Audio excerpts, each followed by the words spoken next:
Quelles sont les raisons d'étudier la jeunesse aujourd'hui? J'aimerais vous proposer une réflexion à partir de trois raisons pour lesquelles il est intéressant ou pertinent d'étudier la jeunesse aujourd'hui. Euh, la première, c'est qu'il m'apparaît important de dresser un portrait de la jeunesse, de circonscrire l'objet d'étude et de connaître d'abord les caractéristiques sociodémographiques, la répartition géographique, les- les différents groupes d'âge, les différences entre l'adolescence et les jeunes adultes. Il est important d'avoir, de connaître les valeurs, les opinions, les aspirations, les cheminements, les parcours des jeunes. Bref, dans un premier temps, ce pourquoi une des raisons pour lesquelles il est important d'étudier la jeunesse, c'est de bien en faire une analyse descriptive euh, euh, qui emprunte à une analyse plutôt sociodémographique. C'est quelque chose de relativement simple comme point de départ, mais une des raisons pour lesquelles il est important de faire des études, c'est de bien connaître les contours, les différentes caractéristiques de la jeunesse. La deuxième raison, c'est que euh, l'étude de la jeunesse constitue une excellente porte d'entrée pour comprendre la société dans son ensemble, euh, pour comprendre sa démographie, sa stratification sociale, sa structure économique, ses valeurs culturelles et le changement. Autrement dit, c'est une bonne porte d'entrée pour déboucher sur ces caractéristiques de la société. Et je vais essayer de l'illustrer à partir de trois exemples. Euh, Par exemple, quand on s'interroge sur euh, les, les valeurs des jeunes, euh, on peut s'interroger sur l'origine des valeurs des jeunes, sur la transmission des normes et des valeurs au sein de la société, sur l'apprentissage par les jeunes de ces valeurs et de ces normes sociales. Et bref, on s'intéresse à tout le processus de socialisation des jeunes, aux agents de socialisation que sont euh, la famille, l'école, les médias, les entreprises, les associations, les mouvements sociaux. Et bref, quand on s'interroge sur les valeurs des jeunes, on s'interroge sur l'origine de ces valeurs-là, mais aussi sur l'appropriation de ces valeurs-là par les jeunes. Euh, on s'interroge sur leur adhésion aux valeurs que la société veut transmettre, sur la marge de manœuvre que les jeunes peuvent avoir aussi dans leur adhésion aux valeurs préconisées par la société. En effet, parce que pour qu'une société survive, il faut qu'elle transmette ses valeurs.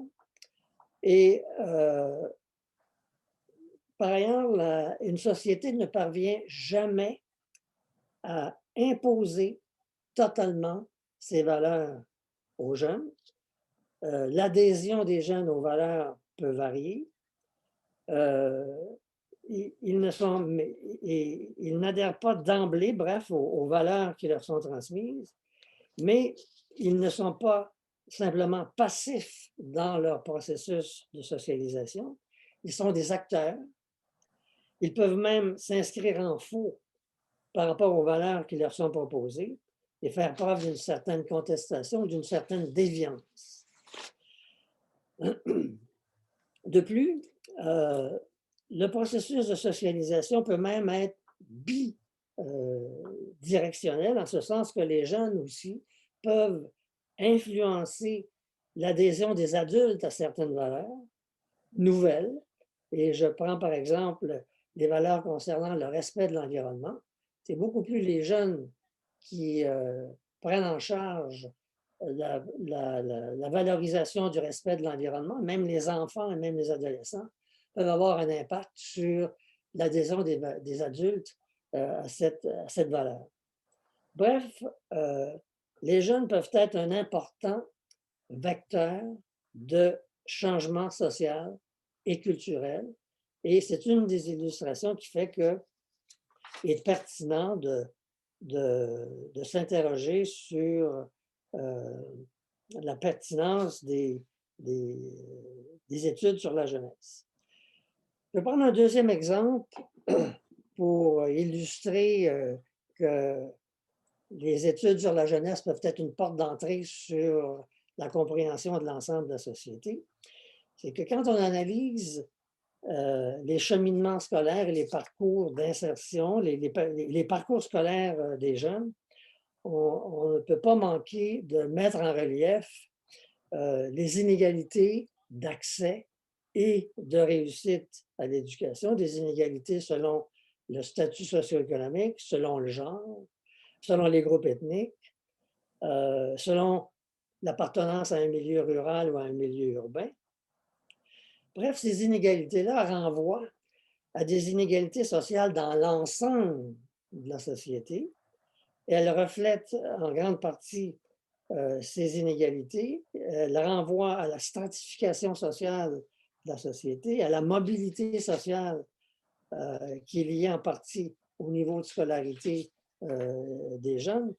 C'est une autre illustration comme quoi les études sur les jeunes peuvent déboucher sur une compréhension de l'ensemble de la société. Un troisième exemple, c'est quand on analyse les trajectoires d'insertion professionnelle et pas uniquement les cheminements scolaires, on ne peut pas manquer de s'interroger sur l'articulation du système d'éducation avec le système économique, sur les compétences requises pour accéder au marché du travail.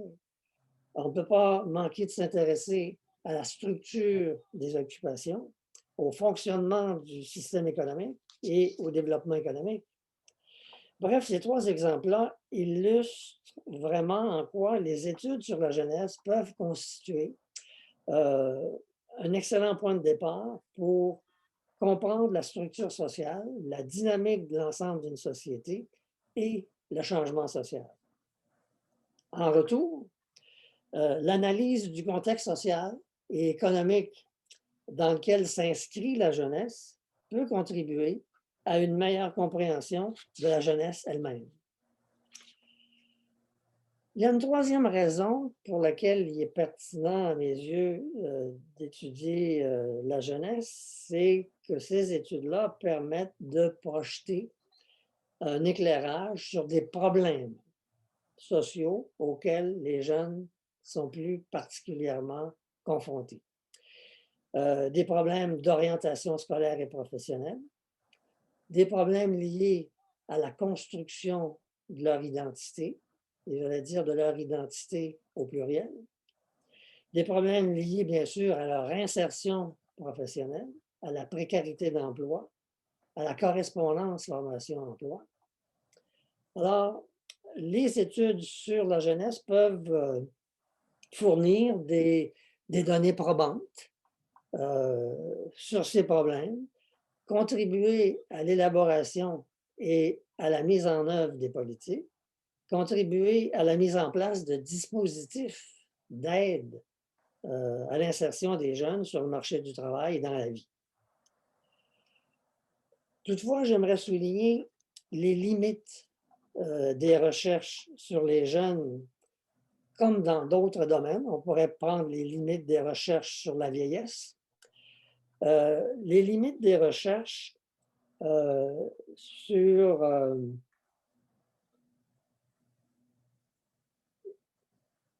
l'élaboration et la mise en œuvre des politiques.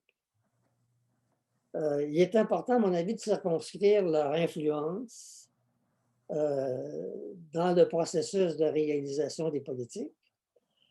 Les politiques ne sont pas élaborées uniquement à partir d'une analyse rationnelle des problèmes ou des besoins.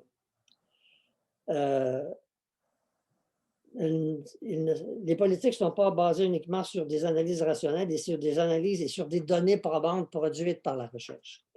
Elles sont le résultat d'un rapport de force il faut se le rappeler, entre divers groupes et divers acteurs qui sont en compétition pour faire prévaloir leurs préoccupations, leurs priorités, leurs valeurs et leurs intérêts. Et dans ce sens-là, les informations produites par la recherche sur les jeunes, comme dans d'autres domaines, et les données probantes qu'on peut obtenir par la recherche, représentent seulement un des facteurs qui peuvent contribuer à l'élaboration des politiques. Tout dépend de la configuration du pouvoir à l'intérieur de la société.